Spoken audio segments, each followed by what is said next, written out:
In a small Oklahoma town where dust hung in the air even after the rain, lived a 20-year-old named Danny. He worked at his family's souvenir shop, crafting wooden trinkets and painting postcards with his parents. From a young age, Danny was raised to build with his hands, but his heart longed for something more. Not necessarily a big city, but definitely more than waiting for highway travelers to stop by. Danny had only one working eye his left. The right one was blind, frozen in place like glass. As a kid, he tried to save a puppy from a group of boys torturing it in an abandoned lot. They beat him badly. He nearly lost his right eye, but the dog survived. That pup stayed by Danny's side for many happy years. His vision never returned, and though some doctors suggested removing the eye, Danny's father refused. "A man needs two eyes, even if only one sees," he said. His left eye was perfect, as if it had absorbed all the strength from the damaged one. It was cinematic, deep, dark, framed with thick lashes. It seemed to look right through people. Some felt uneasy. Others couldn't look away. When the old dog passed, Danny barely spoke for a week. Then, one day, he went to the shelter and came home with a young Staffordshire pup, also with one eye. They understood each other from the very first glance. Outside of the workshop, Danny trained constantly. Not for looks. Not for anyone. It was his quiet therapy. Every morning he ran the back roads, where the dirt stuck to his sweat. At home, it was dumbbells, pull-up bars, a punching bag. He could have been a fighter or a long-distance runner if he'd wanted that. But it wasn't about goals. It was about staying in control when everything inside was boiling over. His body told his story. Strong, lean arms, always a bit scratched from work. He never hid the scars. Like his blind eye, they were part of the truth. And that's why, when he walked down the street in his faded gray t-shirt, people turned. Not out of pity, but for something deeper. He wasn't scary. He was real. Amanda had come to the town for the summer. She was 18, just finished her freshman year at a top-tier university, the kind where they teach for your future, not just for credits. Her father was a senator. To him, she was his little pride. But only her grandmother could see past the political value and treat her like just a girl. That's why, every summer, Amanda ran here into the dust, into the quiet, into a place where no one pulled her in 100 directions. This time, her 15-year-old brother Jake had come along. Always anxious, hyper, and glued to his phone, he seemed to attract trouble like gasoline meets fire. Amanda often felt drained by his chaos, but she loved him. Because sometimes he could be kind and deeply lonely. One morning, she was walking to the lake, looking for shots for her student blog. Her camera hung from her neck, soft music played in her ears. And then she saw him. A guy in a dark t-shirt stood in front of an old shop. Beside him sat a dog, big, one-eyed, with the kind of face that looked like it had already figured life out. Amanda stopped. The dog looked at her, then at the guy. He lifted his eyes, too. One was gently shut. The other, deep, almost black. Something in that look made her press the shutter. One shot. No filter. No pretense. Danny heard the click of the shutter. He stood up from the bench, not abruptly, but with tension in his shoulders. The dog immediately rose beside him, as if sensing his discomfort. "Could you delete the photo?" he asked calmly, without anger, but in a way that made Amanda feel uneasy. "Sorry." Of course. "I'll delete it," she replied, and for a moment, their eyes met. She didn't argue, didn't over-apologize, just nodded and walked away, her pace quick, the camera still around her neck and a weight pressing in her chest. That evening, as she reviewed her shots, her finger hovered over one image. A dark background, the one-eyed dog, and him, with an expression that couldn't be staged. It wasn't a photo for the blog. It was something else. Something alive. Something real. Something human. She rested her finger on the delete button, but couldn't press it. It wasn't just a photo. It felt like an invisible bell ringing. The next morning, she went back. She showed up at the same spot the next morning. No camera. No headphones. Just jeans, an old t-shirt, and slightly messy hair. Danny was arranging new wooden pieces outside the shop. When he saw her, he tensed a little, but didn't go inside. He just looked at her. "I didn't delete it," she said softly. "I figured," he replied, giving the dog a slow stroke as it rose to attention again. A quiet moment settled between them. Not awkward, gentle, a little charged. Amanda stepped closer. "I have a camera, and you have a face no one could make up. I'd like to someday do a series. Not for the internet. For me. For something true." Danny didn't answer right away. But he didn't look away. There was no pity in her eyes. No urge to turn him into a story. There was curiosity. And something deeper. Amanda wasn't what people called beautiful. Tall, with a slightly clumsy stride, a sharp chin, and imperfect skin. But there was light in her face. A good kind. Soft, like sunlight through a dusty window. What drew people wasn't her looks, it was her honesty. Her intellect. The way her gaze really listened. "I don't like cameras," he finally said. "And I don't like fake," she replied. "That makes us alike." And for the first time, he smiled. Just a little, but it was real. After that morning, Amanda started showing up more often. And each time, still without a camera. At first, she just walked by. Then she'd stop and talk to Danny. And before long, she was bringing him lemonade from a roadside stand. She didn't ask intrusive questions. She didn't study his face with curious eyes. She just sat at the edge of the bench, ran her fingers through the dog's fur, and stayed quiet beside him. Sometimes she'd talk about school, her grandmother, or her brother, how she had to pull him out of another mess. Danny listened. He didn't say much, but he heard her. The dog, whom he'd named Casper, took to Amanda right away. He'd lie down at her feet and look in the same direction she did, as if he was listening too. One evening, she came by with a notebook in hand. "You know, I have this dream," she said. "A project. Photos and stories. About people who don't look like everyone else. Not cover models, but real." "And I fit the role?" he asked. Not smiling, but not offended either. "You don't just fit," she said. "You are the story." Then she fell silent, realizing she'd said more than she meant to. He didn't reply. But the next morning, he was already waiting on the bench with 2 bottles of lemonade. They didn't need to say it out loud, they had an understanding. This time, Amanda didn't bring her phone or some vlog-style digital cam. She brought an old point-and-shoot film camera. The body was scratched, the shutter soft and warm like a whisper. "Photos should smell," she said when he asked why that one. "Like chemicals, dust, and memories." He sat down on the bench. Same spot. Same dog. Only this time, for the first time, he took off his cap. Not to pose. Just to be real. The wind moved gently through his hair. Casper stared into the distance. Amanda stood across from them, silent, trembling slightly. "If you want, just take the shot and walk away," he said. "I don't just want a photo. I want to keep a moment that changed me," she answered. And pressed the shutter. Click. Danny didn't move, but something flickered in his eyes. Her hands trembled, not from fear, but from knowing deep down that after this, nothing would ever be quite the same. They sat on the bench again. Not like a couple. Not like friends. Like 2 people who quietly allowed each other to be there. Amanda was writing something in her notebook. Danny chewed on a lemonade straw. Casper lay under the bench, his paw resting gently on her sneaker. Then a voice. Sharp. Arrogant. "Amanda? Seriously? This is your new low?" She flinched and looked up. Jake stood behind her, phone in hand, wearing a stupid grin. "Jake, what are you doing here?" "Saw you walking down the street. Thought I'd say hi. And here you are with some." He paused. "Cripple. And a dog that looks like it wrestled a lawnmower." Casper stood up. Quietly.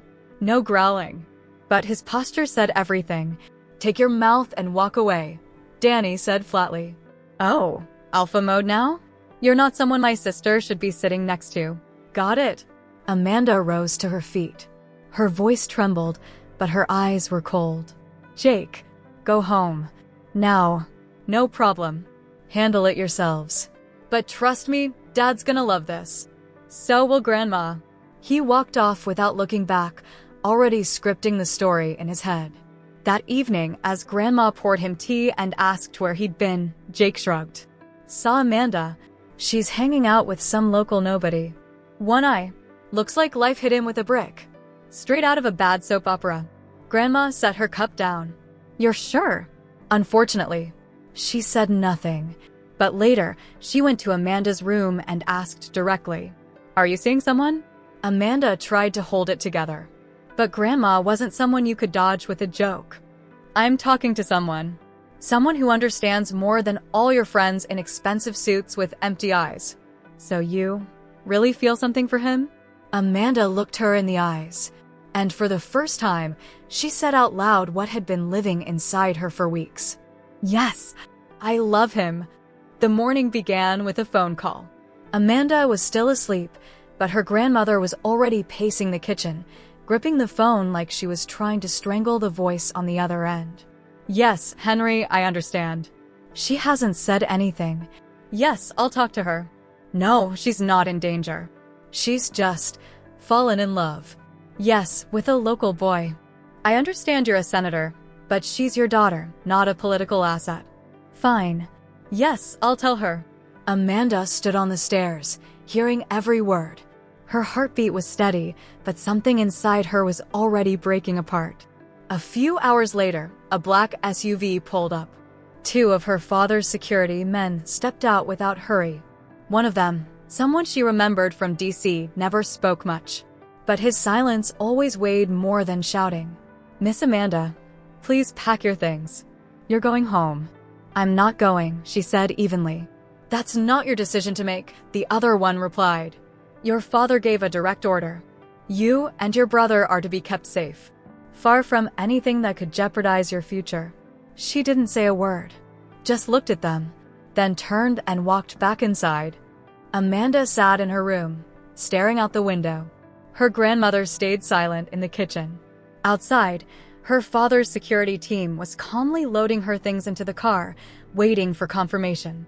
They moved with confidence, no rush, just the cold efficiency of men who already knew the answer. The order had been given. Now it just needed to be carried out. Amanda got dressed, grabbed her backpack, and slipped out through the backyard. She walked quickly, but without panic. She knew exactly where she was going, to the only person who didn't box her in, didn't judge her, didn't give her commands. Danny was sitting on the porch. Casper lay quietly by his feet. When Amanda appeared, Danny stood up, surprised, but not alarmed. They're here, she said. They want to take me back. But I couldn't leave without seeing you. Without saying. Who? What's going on? He asked. My grandmother found out. Jake told her. And then, tires on gravel. The same black SUV. Two men in suits. That's my father's security, Amanda said, tears filling her eyes. Miss Amanda, you were not authorized to leave the house. You're coming with us. Now, the older man said. She's staying here. With me, Danny replied, calm but firm, stepping between Amanda and the vehicle. One of the men moved fast, reaching for Danny's shoulder without warning. Danny twisted instinctively, dodged the grip, and landed a sharp punch under the man's chin, dropping him to the ground. The second guard reached toward his belt, where a holster would normally be. Casper growled and stepped between them, but Danny held out a hand. Back, he said firmly. Enough, Amanda shouted. Have you lost your minds? You're going to pull a weapon on someone because I don't want to leave. Silence. The guard lowered his hand. The other got to his feet, rubbing his jaw, then stepped back. You'll leave, voluntarily or with our help, the second one said quietly. Amanda stepped closer to Danny, touched his hand, looked into his eyes. I don't want to go, she whispered. But I have to. He didn't argue. He just said, come back when you can. I'll be waiting. She squeezed his hand, stood there for a second longer, then turned and walked to the SUV. Casper whimpered quietly when the door shut. The car pulled away, and Danny stood still, staring into the distance for a long time. The car moved fast. Inside, it was quiet. Only the faint clicking of the air vent broke the silence. Amanda sat with her arms wrapped around herself, staring out the window as the landscape blurred past. After a few minutes, one of the guards finally spoke. "We have something to tell you. Jake is missing." Amanda didn't process the words right away. Then she turned her head. "What?" "He wasn't in the house this morning." Mrs. Bergman assumed he'd gone to the store or to see a friend. But it's been hours. Still nothing. "Are you sure?" "We've already checked all his usual spots. His phone's off. No one's seen him." "Did you call the police?" Her voice trembled. "No. Your father said no police. If it's a kidnapping, publicity could make things worse.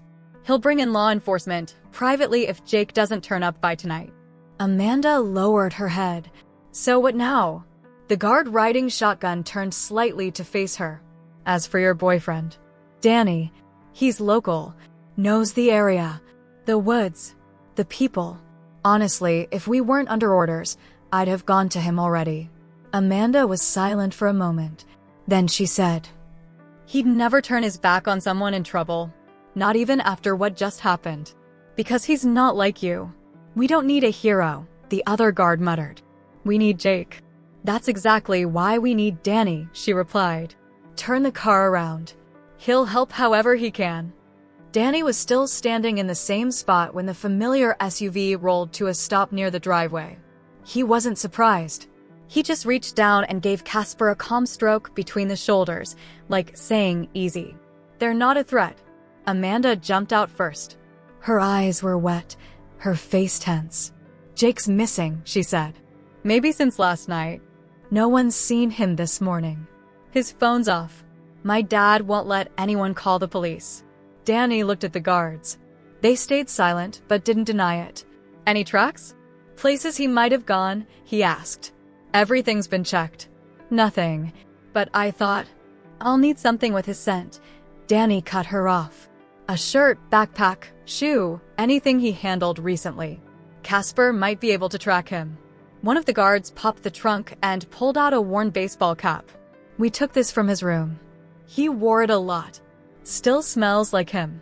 Danny took the cap, knelt, and held it near Casper's nose. The dog sniffed, blinked once, and made a low grunt, the sound he made when he remembered something. Then he stood, tail half lowered, focused. "He's got it," Danny said. "But this isn't like in the movies. He'll follow what he can. If the scent cuts off, it means Jake got into a vehicle."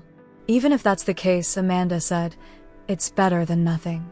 Danny glanced at her, just for a moment, but that look carried the same quiet depth. "All right," he said. "Let's go to your grandmother's place." It was quiet near Mrs. Bergman's house. The windows were covered, the front door left ajar, just like most country homes. Danny didn't go inside. Instead, he walked along the side of the house while Casper sniffed around the porch. The dog stopped near the back door, pawed at something in the grass, then moved onto a narrow, overgrown path leading toward a small garden behind the house. "He went this way," Danny said, kneeling by the ground. "Fresh, trampled grass. No more than 10 hours old." Amanda followed close beside him. The two security guys stayed behind, silent. One of them took out a notepad and scribbled something down.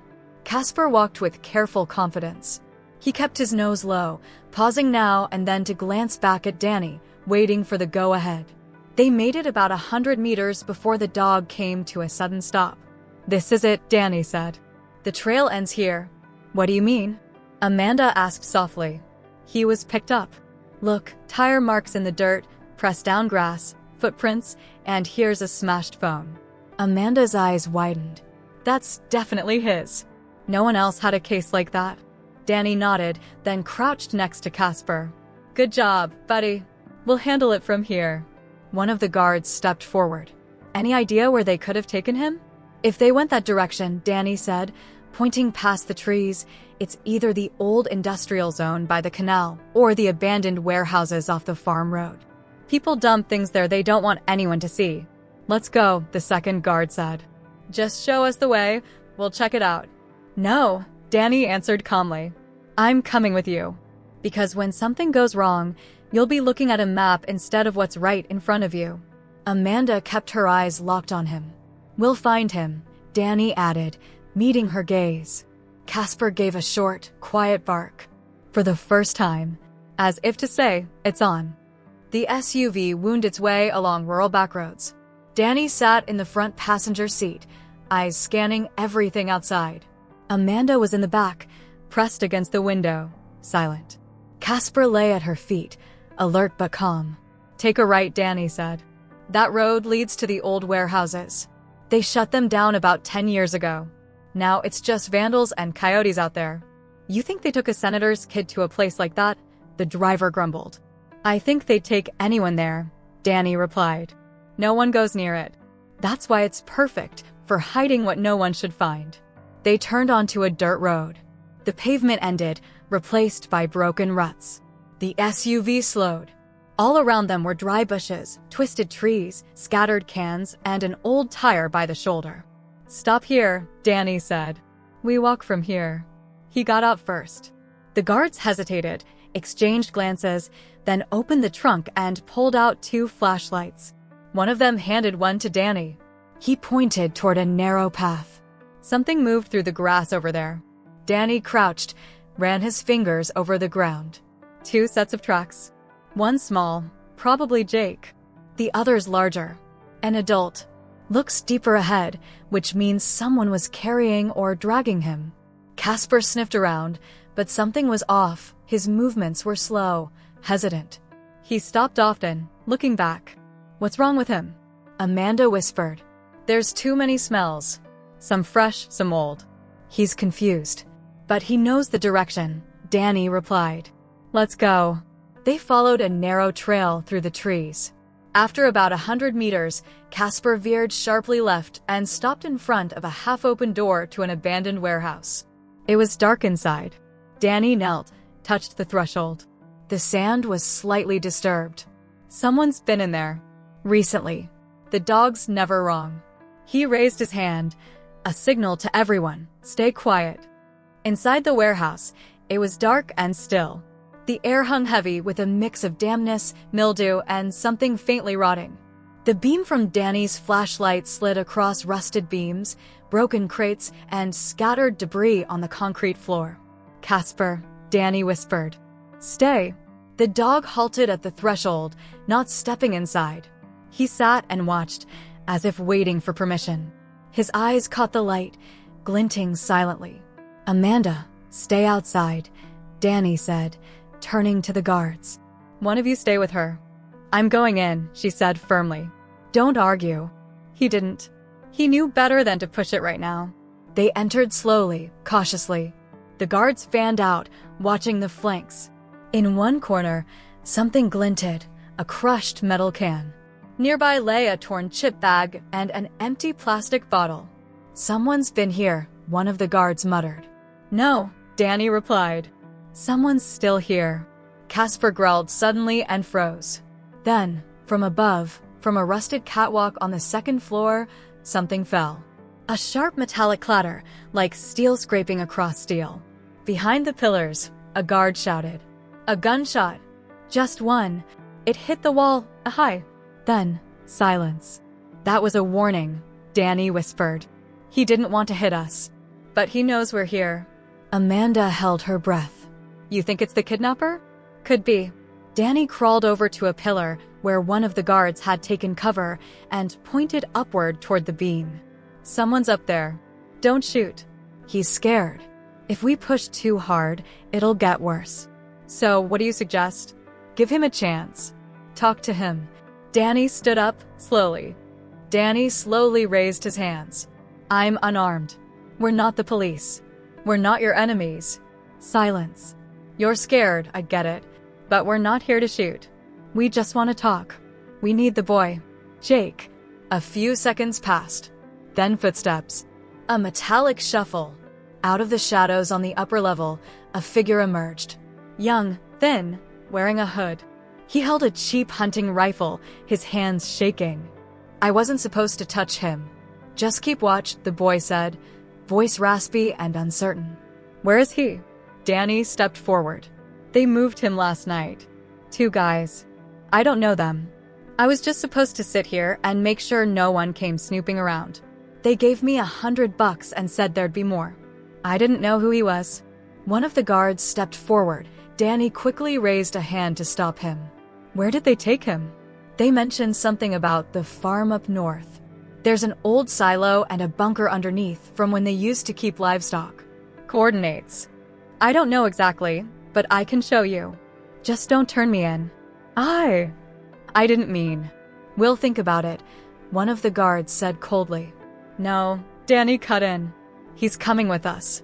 Either he leads us there or he's lying. And if he's lying, there's no leniency. The boy nodded and lowered the rifle. His hands dropped to his sides. The farm stood alone, overgrown and silent. No one had lived there for years.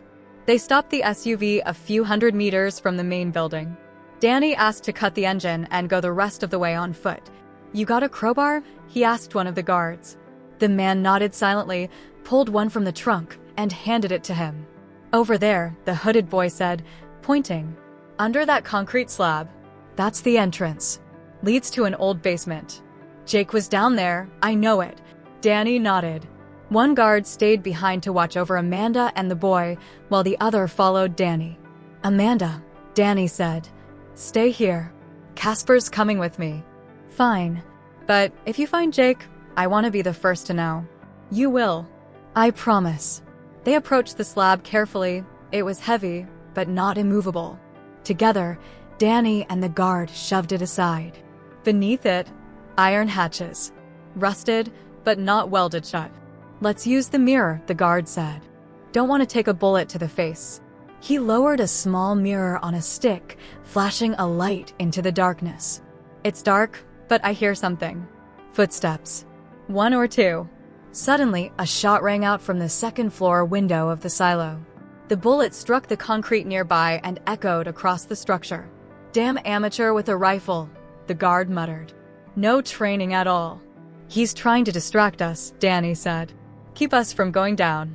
Johnson, flank him from behind, the other guard ordered over the radio. Keep it quiet. No theatrics. Copy that, came Johnson's voice through the radio. They opened the hatch. A wave of damp, metallic air rolled up from below. Casper sat at the edge, waiting for the signal. Let's go, Danny said softly. The dog went first, silent and careful. Danny followed close behind, then the guard with his weapon. It was narrow down there. Crumbling concrete walls. Dim light leaking through cracks above. At the end of the tunnel, a faint yellow glow from a lone bulb. Silence. Freeze, the guard shouted as someone darted from the shadows. A man in a black ski mask burst from a side room with a handgun. He raised it, but in that split second, Danny lunged forward and slammed the crowbar into his wrist. The gun fell. The attacker cried out and dropped to his knees. Another one's running down the side hall. The guard shouted into the radio. Got eyes on him, Johnson replied. No worries. Another gunshot. Then, silence. Danny rushed to a storage room door. From inside, he heard faint sobbing. He kicked the door. It swung open. On the floor sat Jake. Hands bound. Tape over his mouth. His eyes wide with fear. Casper ran to him and sat beside him. It's okay, Jake. We're here. Amanda's waiting outside. Danny pulled the tape from his mouth and cut the zip ties. I was scared, Jake whispered. Really scared. You don't have to be anymore, Danny said gently. It's over. You're safe now. The ambulance lights pulsed white in the twilight. Police officers moved through the property, taking photos, securing the area. The detained men were escorted in cuffs. One sat on the ground, brooding. Another, his arm bandaged, was in the back of a patrol car. The third, the shooter from the upper floor, lay face down with his hands tied behind his back. A police detective took statements. Amanda's guards assisted, calmly, professionally. Inside the ambulance, medics worked on Jake. He lay within 4 in his arm. Amanda sat beside him, holding his hand. Sis, Jake whispered. I'm here. Can you bring Danny? She stepped outside and looked around. Danny stood a short distance away, Casper lying by his feet, tired but alert.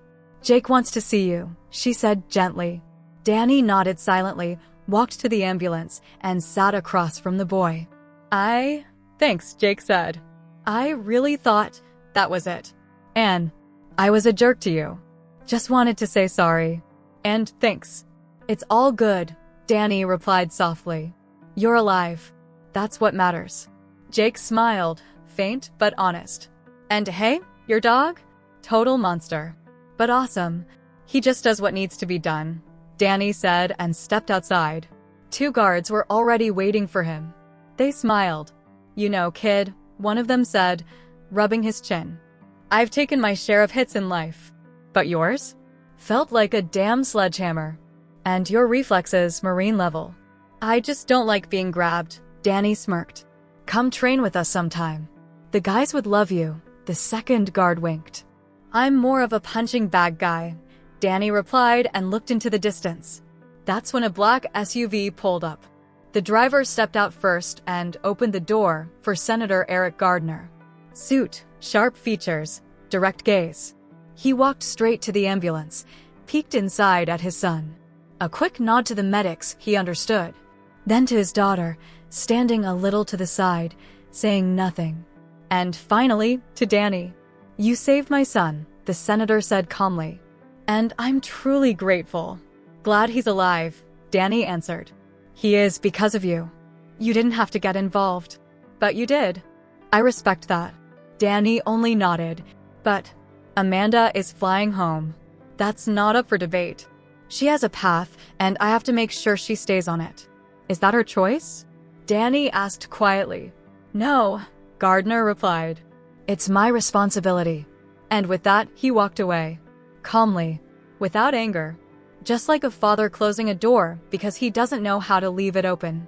Twilight had fully swallowed the farm. The police were gone. The medics had taken Jake to the hospital. Only one SUV remained, along with its guards and 2 people standing nearby. Amanda stood next to Danny. Neither spoke. They just stood there, silent in the way only those can be, who have too much inside for words. I don't want to go, she said quietly. But I will. Because I have to. I know. I don't know when I'll come back. Or if I even can. I'll wait, he said. I don't count days. I just wait. She stepped closer, touched his face. His cheek was rough and warm. Her fingers cold and gentle. You're special. Not because you saved my brother, but because of how you live, how you see the world, how you stay silent. And you're not like the rest, he replied.